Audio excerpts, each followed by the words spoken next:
Magandang araw po mga kapuntos, at sa araw na ito po meron po akong tampok na video para sa inyo at sana ay magustuhan ninyo. Kaya sa mga bago pa po sa aming channel, please po don't forget to hit the subscribe button at ang notification bell para maging notified kayo sa bawat video na ilalabas ko sa channel na ito. At bilang kahilingan po ng punto por punto team at naway maintindihan po ninyo, sana po wag nyo pong i-skip yung mga ads sa aming mga video.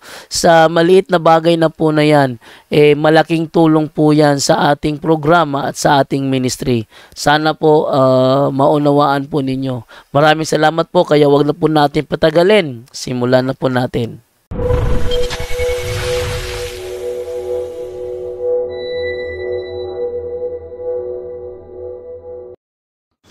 Okay, naputol yung signal natin. Mahina yung signal dito mga kapatid.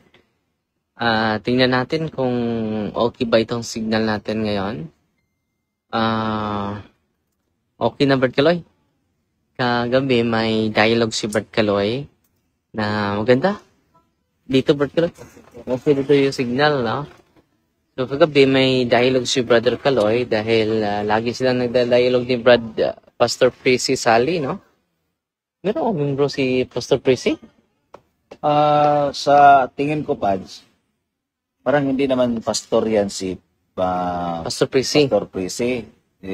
Sa kanila lang, parang evangelist lang yan siya. Evangelist.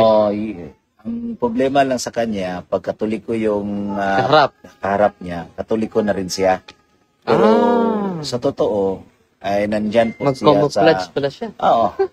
Sa totoo is parang nandyan siya sa sovereign grace. Sovereign grace? Ano yan? Born again? Born again Christian. Greet mo yung pastor. Ang ganda ng talakayan kagabi. Talakayan kagabi, bro. Oo, Ano yung topic? Faith alone? Salvation through faith alone, in God's grace, in Christ alone, and by the scripture alone. Lahat talaga alone. Hindi na yan alone. Tatlo marami na, tatlo. Sino? I-greet mo, bro. I-greet mo yung... I-greet ko yun si Pastor... kapatid natin. Kagabi, yung natalakayan ko kagabi, si Pastor Chris Albert Tuwanggang. Chris Albert.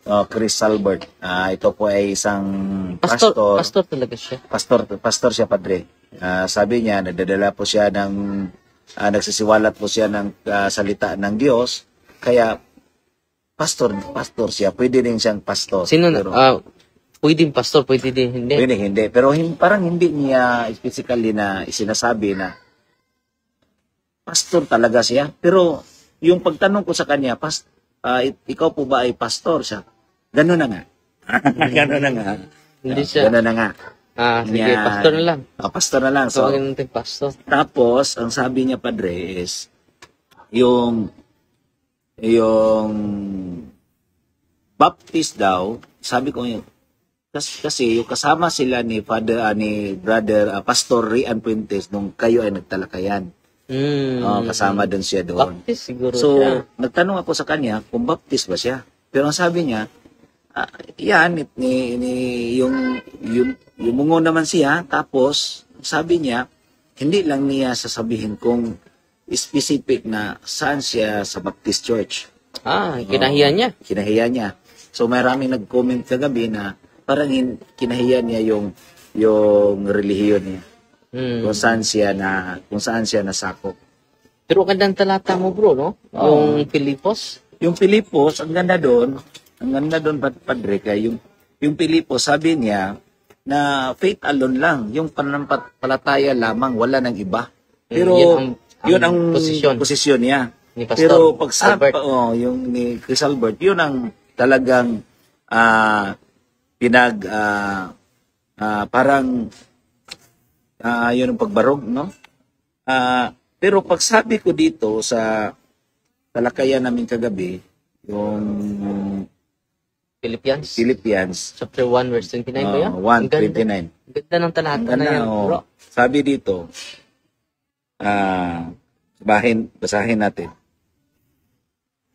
Dahil ipinagkaloob niya sa inyo hindi lamang ang pananalig sa Kanya, Oh. Not faith alone. not it alone, kundi ang magtiis din naman alang-alang kay Kristo.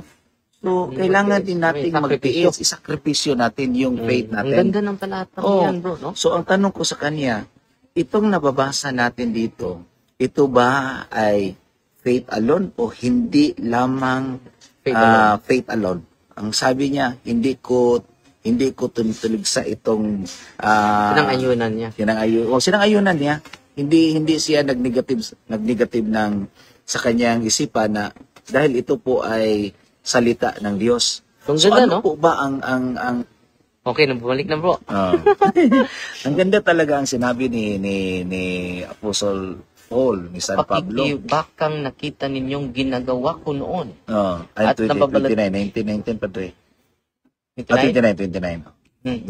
Dahil ipinagkaloob niya sa inyo, hindi lamang ang manalig sa Kanya. Hindi contrary. hindi contrary sa Sa teaching faith nila. alone. Sa faith So, alone. sa mga nakikinig ngayon, sa faith alone, huwag na kayong magpaluko dyan. Oh. Dahil hindi yan biblical. Ang biblical, hindi Hindi faith lamang, alone lang. hindi No. lamang na Dahil mananalig. ipinagkaloob niya sa inyo, hindi lamang ang manalig sa Kanya, Hmm. kundi ang magtiis din naman alang-alang kay Kristo. Hindi lang faith alone. Mm. No? Ang sabi nila, Christ alone. Hindi Ang lamang. daming alone. Ang dami alone. yung pagtanong ko sa kanya, parang ang nakita ko is parang Ang sagot niya dyan, hindi sumasang-ayon siya dito. dapat niya sang ayunan Hindi yan. sangayanan niya.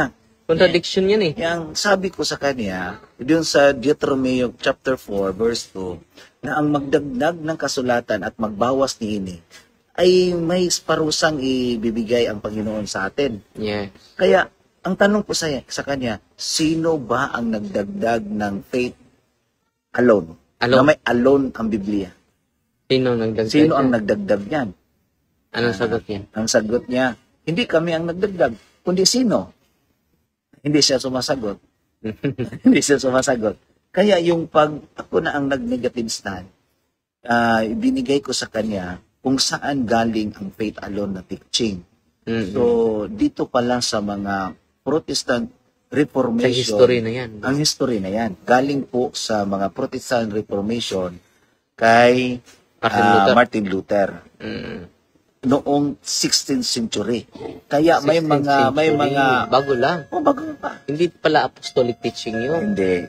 Doon na nag-umpisa.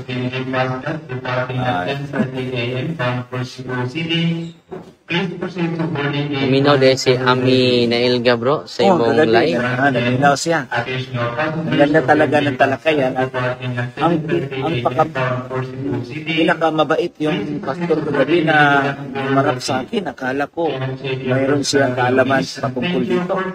Kaya Pero sa kalaman, konti lang. konti lang, kulang yung kaalaman niya. Grabe, no? So, malinaw na malinaw yun, mga kapatid. Oo. Kaya wala tayong mananalig sa mga teaching sa tao lamang. Kasi sabi ni San Marcos, dito po sa talata na ibinigay sa kanya, yung sinulat kay ni Saint Mark, no?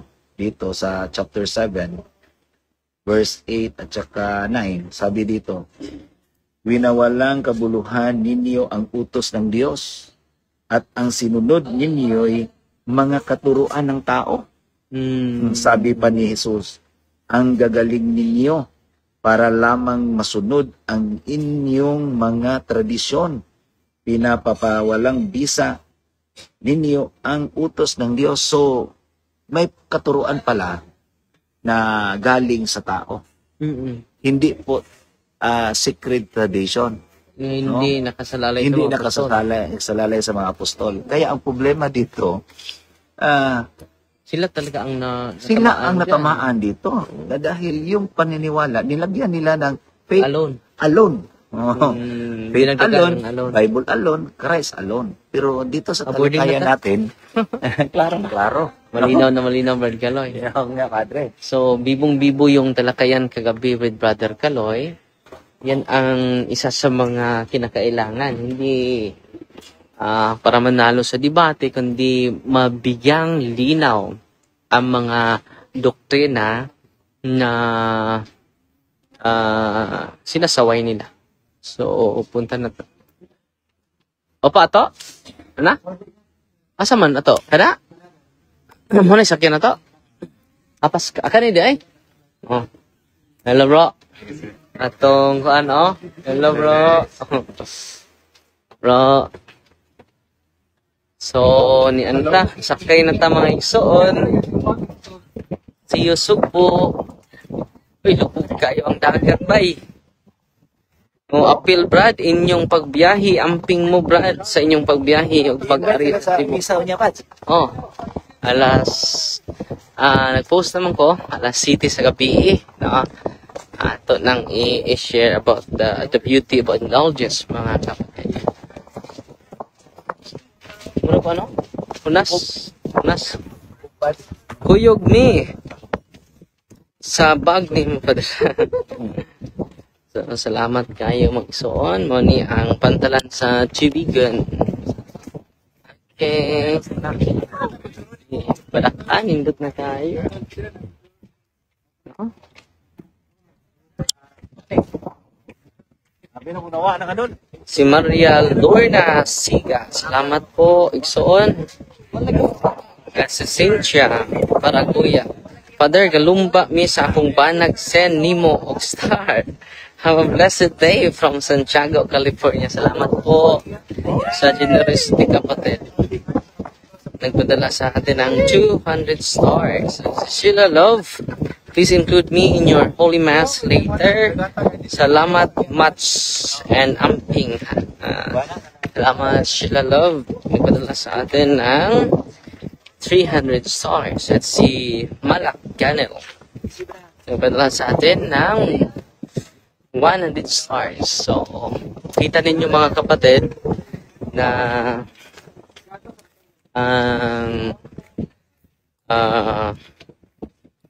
faith alone is hindi na mabatay sa Biblia.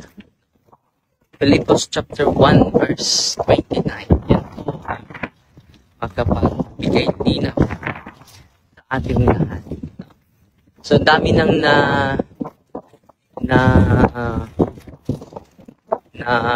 convert sa pananampalatayang iyan. Kahit sa Satanas nga ay may pananampalataya eh.